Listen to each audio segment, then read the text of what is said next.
নমস্কার বন্ধুরা, রিশ্রী কিচেনে তোমাদের সবাইকে স্বাগত। আজকে আমি মুগ ডাল দিয়ে লাউ ঘন্ট করব। এটা একটা পুরনো দিনের রান্না, আর লাউ আমাদের পেট ঠান্ডা করে। এই গরমকালে কিন্তু এই রেসিপিটা খুবই উপাদেয়। ঘরে অবশ্যই একবার ট্রাই করে দেখতে পারো। দেখো, আমি এখানে ফ্রাই প্যানে প্রথমে জিরা, শুকনো লঙ্কা, তেজপাতা ফোড়ন দিয়ে দিয়েছি। আমি এই রান্নাটা সর্ষের তেলে করছি। এর মধ্যে আমি 200 গ্রাম মুগ ডাল দিয়ে দিলাম।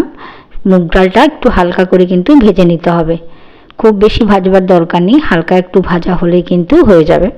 দেখো, আমি মুগ ডালটা মোটামুটি কিন্তু ভেজে নিয়েছি। এবার এর মধ্যে আমি 4-5টা কাঁচা লঙ্কা দিয়ে দিয়েছি। লঙ্কাটা একটু কালার এসছে, তাই এর মধ্যে দিয়ে দিলাম 1 চামচ আদা বাটা।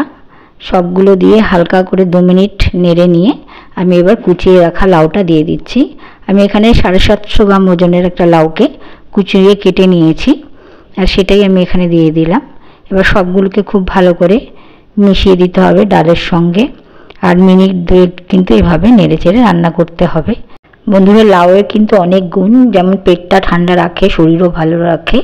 যাদের ইউরিক অ্যাসিডের সমস্যা আছে, ডক্টররা তাদেরকেও লাউ খেতে বলে। দেখো, আমি এখানে পরিমাণ মতো হলুদ আর লবণ দিয়ে দিলাম। দিয়ে এটাকে আরেকটু মিনিট 2 জন্য কিন্তু এভাবে রান্না করব।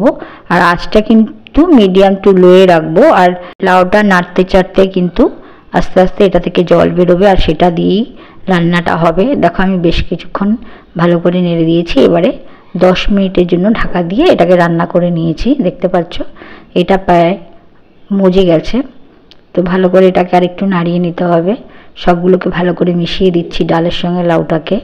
এবার সবগুলো মিশিয়ে দিয়ে এবার এর মধ্যে 1 চামচ চিনি আর 1 চামচ ঘি দিয়ে দিলাম। ঘিটা দিলে কি হয়, খুব সুন্দর গন্ধ বেরোয়, আর খেতেও খুব ভালো লাগে।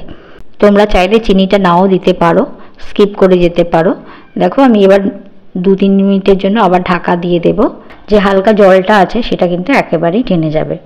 দেখো, 3 মিনিটের মতো আমি রেখেছিলাম।